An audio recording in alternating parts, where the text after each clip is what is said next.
بسم اللہ الرحمن الرحیم۔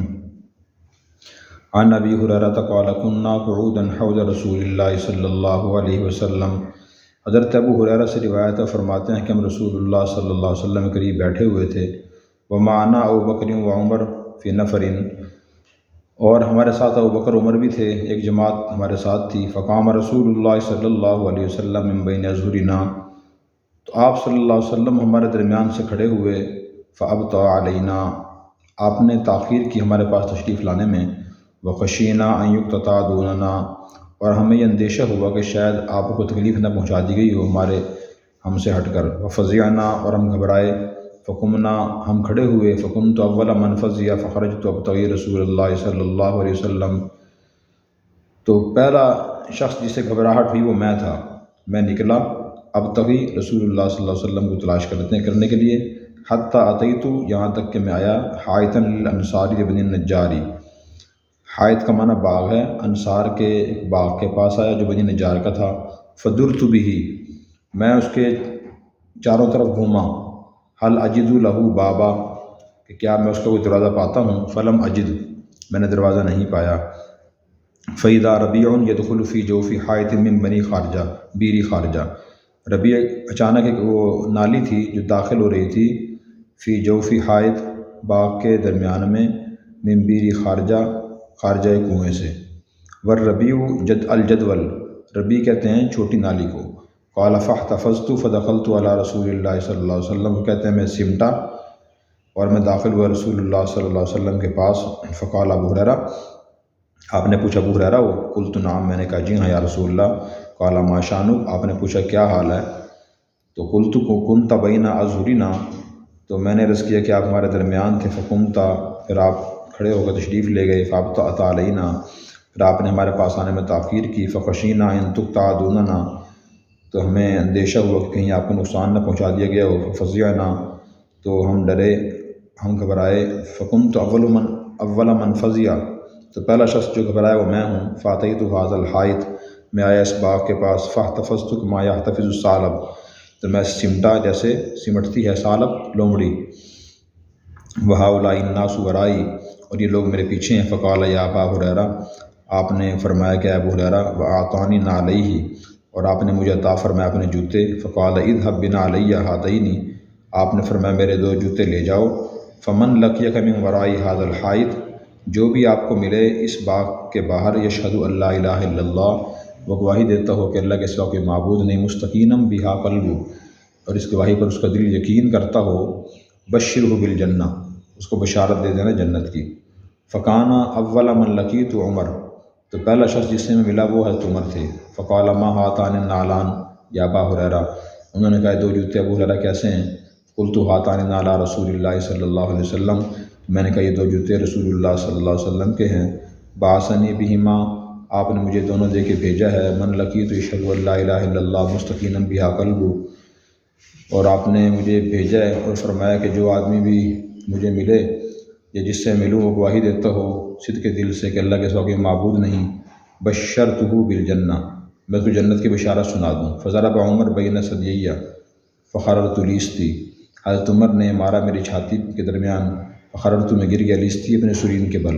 فقال ارجع یا ابا ہریرہ، تو حضرت عمر نے کہا واپس جاؤ ابو ہریرہ۔ فرجعت الی رسول اللہ صلی اللہ علیہ وسلم، میں حضور کے پاس واپس گیا۔ فاجہشت بالبکاء، تو میں رونے کی وجہ سے میری ہچکی بند رہی تھی۔ ہچکی بندر ہوتا ہے نا، جیسے ایسے آواز آتی ہے، سانس اکھڑ جاتا ہے، تو ایسے ہی کیفیت تھی ابو ہریرہ رضی اللہ عنہ کی۔ ورکبنی عمر، حضرت عمر میرے پیچھے تھے۔ واذا هو علی اثری، تو پھر میں نے عرض کیا وہ میرے پیچھے پیچھے آ رہے تھے۔ فقال رسول اللہ صلی اللہ علیہ وسلم، حضور نے مالک یا ابا ہریرہ، ابو ہریرہ وہ کیا ہوا؟ قلت لقیت عمرہ، میں نے کہا کہ میں عمر سے ملا تھا۔ فاخبرتہ بالذی بعثتنی بھی، میں نے خبر دی اس بات کی جو مجھے اپنے دے کر بھیجا تھا۔ فضرب بین ثدییہ، تو انہوں نے میری چھاتی پر مارا، ضربتیں ضرب ماری۔ خررت لیستی، میں گر گیا اپنے سرین کے بل۔ فقال ارجع، پھر انہوں نے کہا کہ واپس جاؤ۔ فقال رسول اللہ صلی اللہ علیہ وسلم، حضور نے فرمایا یا عمر، اے عمر، ما حملک علی ما فعلت، کس چیز نے آپ کو آمادہ کیا اس کام پر جو آپ نے کیا ہے؟ فقال یا رسول اللہ بأبی انت و امی، کہ یا رسول اللہ میرے ماں باپ پہ قربان ہوں۔ عباس تابا حریرہ بن علیہ کا کہ آپ نے بھیجا تھا ابو ہریرہ کو جوتے دے کر، من لقی یشہد ان لا الہ الا اللہ مستقینا بہا قلبہ بشرہ بالجنہ، کہ آپ نے یہ کہا ہو کہ جو آپ کو ملے اور یہ گواہی دیتا ہو صدق کے دل سے کہ اللہ کے سوا معبود نہیں، تو اس کو آپ بشارت و جنت، اس کو جنت کی بشارت دے دیں۔ قال نعم، حضور نے فرمایا جی ہاں میں نے بھیجا تھا۔ قال، حضرت عمر نے عرض کیا فلا تفعل، آپ ایسا نہ کیجیے، فإنی اخشی ان یتکل الناس علیہا، میں ڈرتا ہوں کہ لوگ اسی پر بھروسہ کر لیں گے، فخلیہم یعملون، ان کو چھوڑ دیجیے کہ وہ عمل کرتے رہیں۔ فقال رسول اللہ صلی اللہ علیہ وسلم فخلیہم، حضور نے فرمایا جی ہاں ان کو چھوڑ دیجیے۔ تو یہ حدیث میں واقعہ بیان کیا گیا، بہت اہم واقعہ ہے، اس میں کئی سبق ہے ہمارے لیے۔ میں دوبارہ واقعہ خلاصہ بیان کر دیتا ہوں۔ خلاصہ یہ ہوا، ابو ہریرہ رضی اللہ عنہ فرماتے ہیں ایک مرتبہ ہم رسول اللہ صلی اللہ علیہ وسلم کے قریب بیٹھے تھے، ابوبکر عمر رضی اللہ عنہ ہمارے ساتھ تھے، ایک جماعت اور بھی ساتھ تھی، تو حضور وہاں سے اٹھے اور پھر تشریف لے گئے۔ ہم کافی دیر انتظار کرتے رہے، آپ تشریف نہ لائے، کیونکہ مدینہ میں منافقین بھی تھے، یہودی بھی تھے۔ تو ابو ہریرہ کہتے ہیں ہمیں خطرہ ہوا کہ پتہ نہیں کسی نے آپ کو پکڑ نہ لیے، غوا نہ کر لیے، وہ آپ کیوں تشریف لائے، کوئی دشمن نقصان نہ پہنچا دے۔ تو ہم اٹھ کے آپ کو تلاش کرنے کے لیے نکلے۔ تو ابو ہریرہ رضی اللہ عنہ بنی نجار کے ایک باغ تھا، تو وہاں گئے۔ شاید حضور وہاں پر جاتے ہوں گے، تشریف لے جاتے ہوں بیٹھنے کے لیے، جیسے ہم کسی بندے کو تلاش کرنے جائیں دیکھتے ہیں وہ اکثر کہاں اٹھتا بیٹھتا ہے۔ تو ابو ہریرہ رضی اللہ عنہ اس باغ کے قریب تشریف لے گئے، چاروں طرف گھومنے کو شاید دروازہ مل جائے، دروازہ نہیں ملا، تو ایک نالی داخل ہو رہی تھی کنویں سے باغ کے اندر، تو وہ سمٹ کے نا اس نالی کے اندر سے ہی باغ کے اندر گئے، تو حضور وہاں بیٹھے تھے۔ تو ابو ہریرہ رضی اللہ عنہ کو پوچھا حضور نے، ابو ہریرہ ہو؟ جی یا رسول اللہ۔ فرمایا بھائی کیا ہوا، کیسے آئے ہو؟ یا رسول اللہ بیٹھے تھے ہمارے پاس، تو آپ پر تشریف نہیں لائے، میں خطرہ ہو کسی نے پکڑ نہ لیا، آپ کو غوا نہ کر لیا، کوئی نقصان نہ پہنچائے، اس لیے میں اور صحابہ کرام تلاش کرنے کے لیے آپ کو آئے ہیں، میں آگے ہوں، باقی جو لوگ ہیں وہ پیچھے میرے آ رہے ہیں۔ تو حضور صلی اللہ علیہ وسلم نے جب جوتے دیے اپنے ابو ہریرہ رضی اللہ عنہ کو، اور یہ فرمایا کہ یہ جوتے لے جاؤ، جو آدمی یقین سے، دل کے یقین سے گواہی دے کہ اللہ کے سوا کوئی معبود نہیں، اسے بشارت دو کہ وہ جنت میں جائے گا۔ ابو ہریرہ رضی اللہ عنہ نے عرض کیا ٹھیک ہے یا رسول اللہ۔ حضور کے جوتے لے کر باغ سے باہر نکلے، سب سے پہلے حضرت عمر مل گئے ان کو، تو انہوں نے پوچھا کہ جوتے کیسے ہیں، کہاں جا رہے ہو؟ ابو ہریرہ نے بتایا کہ جی مجھے حضور نے بھیجا اور یہ فرمایا کہ جو آدمی اس بات کی گواہی دے کہ اللہ کے سوا کوئی معبود نہیں، دل سے گواہی دے، تو حضور نے فرمایا کہ وہ جنتی ہے، یہ جوتے مجھے حضور نے دے کے بھیجے ہیں۔ تو ابو ہریرہ کہتے ہیں کہ مجھے حضرت عمر نے چھاتی پہ ہاتھ تھپڑ مارا، میں گر گیا اور کہا واپس جاؤ، یہ بات لوگوں کو نہیں کہنی۔ تو وہ بیچارے واپس گئے اور حضور صلی اللہ علیہ وسلم کے پاس پہنچے تو وہ اس وقت رو رہے تھے۔ تو حضور نے کہا ابو ہریرہ کیا ہوا؟ عرض کی یا رسول اللہ مجھے بھیجا تھا آپ نے جوتے دے کے، حضرت عمر راستے میں ملے تو انہوں نے مجھے دھکا دیا، میں نیچے گر گیا ہوں، پیچھے پیچھے میرے آ رہے ہیں وہ۔ پھر حضرت عمر ہی پہنچ گئے، تو حضور نے پوچھا کہ حضرت عمر نے پوچھا کہ یا رسول اللہ کیا آپ نے بھیجا تھا ان کو؟ حضور نے کہا ہاں میں نے بھیجا تھا، لیکن آپ نے کیوں مارا ابو ہریرہ کو، کیوں گرایا نیچے، کیوں رلایا؟ تو انہوں نے عرض کیا کہ یا رسول اللہ میرے ماں باپ پہ قربان ہوں، تو آپ نہ لوگوں کو یہ پیغام نہ پہنچائیں، اگر آپ پہنچائیں گے پیغام تو لوگ اسی بھروسہ کر کے بیٹھ جائیں گے، ہم اللہ کی وحی دیتے ہیں دل سے کہ اللہ کی ذات موجود ہے، اور عمل کرنا چھوڑ دیں گے، اور اعمال نہیں کریں گے، نماز نہیں پڑھیں گے، روزہ نہیں رکھیں گے، حج نہیں کریں گے، زکوٰۃ نہیں دیں گے، دین نہیں سیکھیں گے، تو آپ لوگوں کو یہ پیغام نہ بھیجوائیں۔ تو حضور نے کہا کہ فخلیہم، چھوڑ دو، ٹھیک ہے، نہ بتاؤ لوگوں کو یہ بات۔ یہ حدیث کا مفہوم ہوا ہے۔ اب اس حدیث کا جو مرکزی پیغام ہے نا وہ تو یہی ہے کتاب الایمان کے حوالے سے کہ جو آدمی سچے دل سے گواہی دیتا ہے کہ اللہ کے سوا کوئی معبود نہیں ہے تو وہ جنتی ہے، بشرطے کہ وہ کسی کبیرہ گناہ میں مبتلا نہ ہو، دوسرے فرائض واجبات کو ادا کرتا ہو۔ تو یہ جتنی بھی بشارت کی احادیث ہوتی ہیں جن میں بشارت ہوتی ہے کہ جو آدمی یہ کام کرے وہ جنتی ہے، جو یہ کام کرے وہ جنتی ہے، یہ وظیفہ پڑھ لے جنتی ہے، ان کا مطلب یہی ہوتا ہے کہ بشرطے کہ وہ دین کے دوسرے فرائض واجبات بھی ادا کرتا ہو، بڑے گناہوں سے بچتا ہو۔ اور یہ باتیں خود قرآن کریم اور احادیث مبارکہ میں وضاحت سے بیان کر دی گئی ہیں۔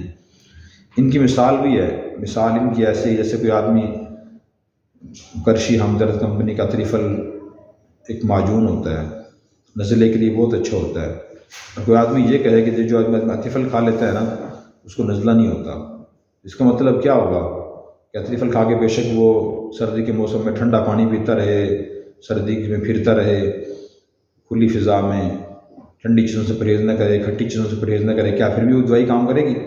دوائی کام نہیں کرے گی وہ۔ دوائی تب کام کرے گی تب کام کرے جب کہ بندہ وہ اس بیماری کے پیدا کرنے والے اسباب سے بچے. اسباب سے نہیں بچ رہا پھر بیماری میں دوائی کام نہیں کرے گی.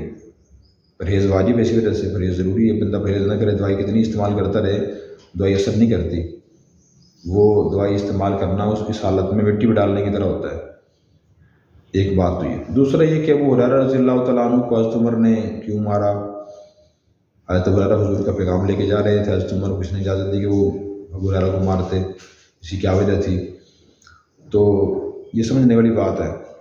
وہ بات یہ ہے کہ نبی پاک صلی اللہ علیہ وسلم کے حضرت ابوبکر اور عمر رضی اللہ عنہما رازدار تھے، مشیر تھے، اور آپ نے ان کو یہ بتایا ہوا تھا، اجازت دی ہوئی تھی، اختیار دیا ہوا تھا، اگر میں کوئی ایسی بات کہوں یا ایسا کام کروں جس میں کوئی نقصان کا اندیشہ ہو تم مجھے متنبہ کر دیا کرو اور اس سے منع کر دیا کرو.